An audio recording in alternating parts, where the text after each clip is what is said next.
وصفتنا النهاردة وصفة سهلة وسريعة للناس اللي بتحب السينابون بس بتكسل تدخل المطبخ أو بتكسل تعملها. شايفين القمر؟ حاجة كده من الآخر. وكمان هتلاقوا الفيديو كامل على القناة وهكتب لكم كل المكونات. عندنا سكر وعندنا خميرة وربع كوباية من الحليب وثلاث كوبايات من الدقيق وعندنا بيكنج باودر ونص كوباية من السكر المطحون بيضاية واحدة وعلبة زبادي وسبع معالق من الزبدة.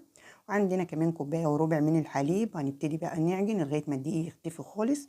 أول ما الدقيق يختفي هنحط معلقتين كبار من الزيت ونعجنها كويس. وبعد كده هنسيبها في مكان دافي لغاية ما حجمها يتضاعف. أول ما حجمها يتضاعف قطعيها على 28 كورة. بعد ما تقطعيها على 28 كورة هتغلفيها بسكر مطحون مع قرفة مطحونة مع كاكاو خام غير محلى، وتحطيهم في صينية مدهونة بالزبدة أو السمنة وتسيبيهم لمدة نص ساعة. بعد كده عندنا زبدة وعندنا حليب وجبنة وكوباية من السكر البودر، دول كلهم هتضربيهم في الخلاط عشان تعملي الصوص الأبيض. بعد ما حجمها اتضاعف دخلناها الفرن على درجة حرارة 180 لمدة نص ساعة وطلعناها وسقيناها